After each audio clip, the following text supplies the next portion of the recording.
This video is designed to show you some of the key concepts we went over in dividing by multiples of 10 in Lesson 4-1. Our goal for today was to be able to quickly solve division problems where the dividends and divisors are multiples of 10. So we were looking at these types of problems over here: 720 divided by 90, 3,500 divided by 50, and so on. And if you remember lesson 3 and chapter 3, we had similar problems to this. However, they were just dividends that were larger, but the divisors were just one-digit numbers. Today you can see the divisors are two-digit numbers. You can see 90, 45, 30, and then 90 there. Okay, so we're going to take a look at 720 divided by 90. So we'll write that out first of all.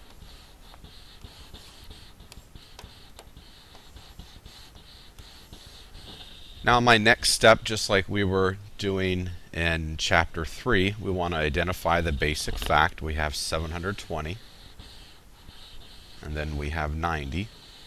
We want to solve that first. 720 divided by 9, I should say. 720 divided by 9 gives me 8.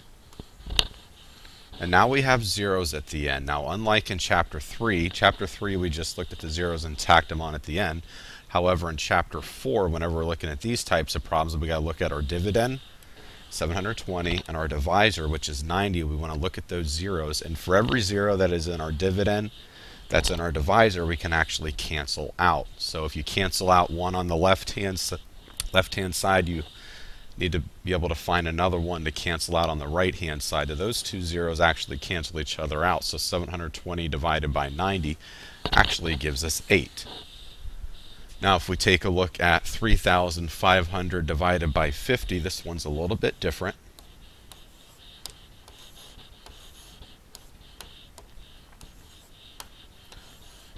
So as you can see, the zeros have to be canceled out in pairs. So first of all, we want to identify the basic fact, 35 divided by 5. 35 divided by 5, I can see, gives me 7. And now we come to our zeros. Now here we have a dividend that has 2 zeros and a divisor that only has 1 zero. Now remember, the zeros have to go in pairs. They have to be canceled out in pairs. So we take a look at a 0 on the left-hand side of the problem, or a 0 for our dividend. We cancel that out because there's a 0 in our divisor to cancel out. Alright, now we do have another 0 left over. Okay, but we cannot cancel that out because there's not a 0 for our divisor. So that 0 just gets tacked on right at the end for the answer of 70. So 3,500 divided by 50 equals 70. I'll do one more here.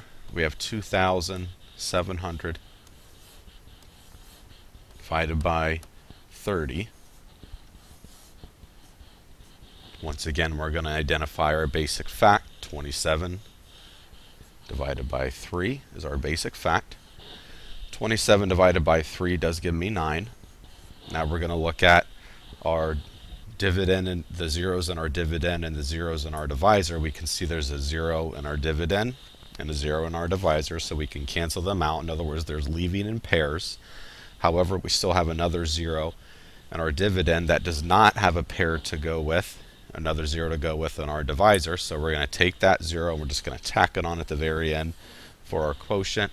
So 2,700 divided by 30 equals 90. So those are the key concepts we went over in lesson 4-1.